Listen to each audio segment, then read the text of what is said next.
from my grandmother's tablecloth. Use it. Hey everybody, Braden Chase here, and welcome to another video here with me. Today is Sunday, and when I do things on Sunday, they're usually a little bit more reflective, is kind of thing. A little bit less marketing, a little bit less business or productivity or strategy, those kinds of things, and more something along the lines of reflection and personal development and just learning and being better at what you are and what you do and who you are. So this, I was thinking about this a lot today. I was kind of walking around, and it's Christmas. We love Christmas. And one of the things that was powerful for me many years ago was a lesson I learned from my grandmother and her tablecloth. So my grandmother was a Great Depression baby, right? She grew up during the Great Depression, and she learned a lot of things there during the Great Depression. She was very self-sustaining. She was very in control. She was very careful with everything that she did. And to give you kind of some examples of her behavior and what she would often do, even when I was born and when I remember her, 70 years later, I remember that she would take her tinfoil that she would, cover a chicken or something with, or pizza or whatever that she had made, and she would take that tinfoil, and when we were done with it, she would take it and she would wash it, and then she would fold it and put it away to use it again later, right? I mean, that's what she would do. She'd do the paper bags. She'd go to the store and get the paper bags. She never got the plastic. She always got the paper bags. She'd bring them home, pull the food out, fold it back up, put it in a drawer, and then when she went to the store, she'd take those same paper bags back, get her things, move back around. And now we kind of smile, right? Because the world has changed so much. But that's how she grew, and that's how she saved her family, and her own family was saved by these kinds of behaviors of constantly saving and protecting and keeping everything and making sure that only the right things were used for the special occasions, and keeping everything spotless at all times, right? Always, take care of your things so it lasts as long as possible. All of those kinds of things. That was my grandmother. That was her life, and it was a wonderful teaching that I learned from her, and I'm very grateful for that. It's something that I do, right? I'm always very careful with the things that I buy. Hi, William. Hi, Nick. And it's something that I will always be grateful for.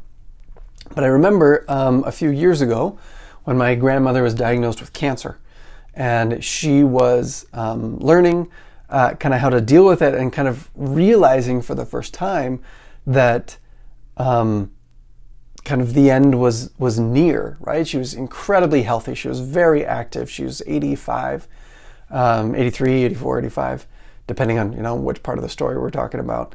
But she was so capable and active, and she would drive, and she'd go to people's homes, and she would visit people. She went to church, and she came to family activities, and she was just a very, very active person at 85. She wasn't bedridden or anything. But when she was diagnosed with cancer, it really hit her hard and slowed her way down, as you might imagine, right? Cancer is really hard on your body.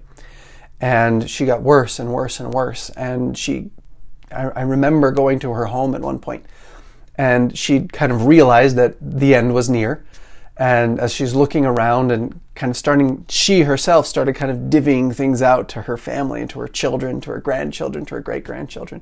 Okay, here, you have this, and you have this, and I don't know what to do with this thing. What do we do with that? I don't know. Okay, you can have that one.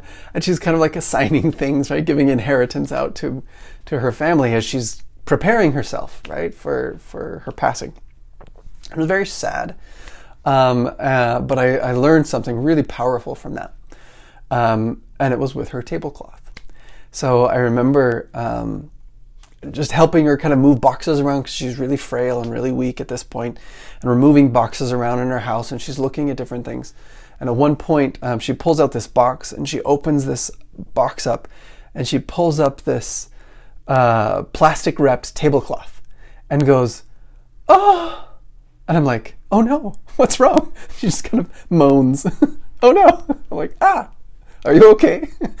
And she's like, this tablecloth was a wedding present to her. And I'm like, "Oh, that's so cool. You still have that, a wedding present from 65 years ago, right, when she got married. And she still had that. I'm like, that is so cool. She's like, no. I'm like, oh, not no? Oh, what's wrong? I was confused. She was like, I've never used this. It's still in the plastic. I've been saving this tablecloth for 65 years, waiting for the right time to use it. Waiting for the right time, the special occasion to use this beautiful tablecloth. And it is a beautiful tablecloth. It's hand-stitched, has all of this embroidery around it. It's absolutely gorgeous.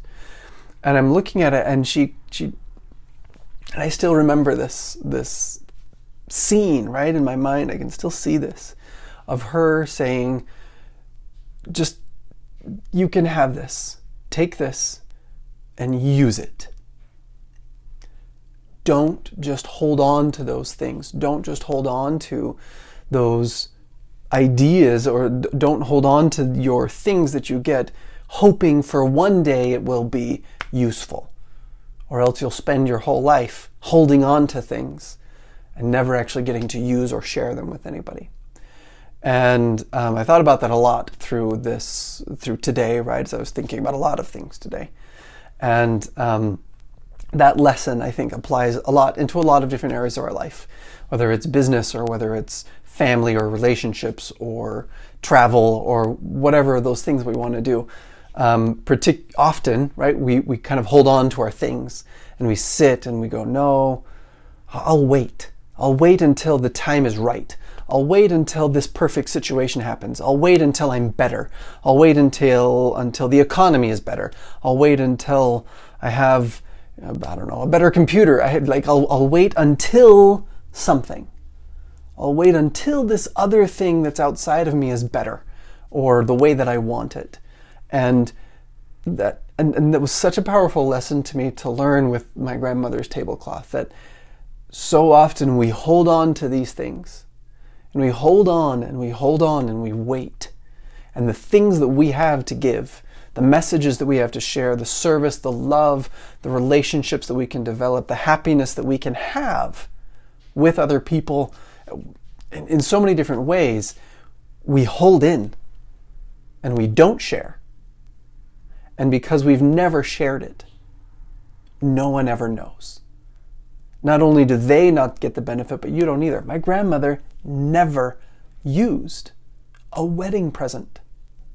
From now almost 80 years ago.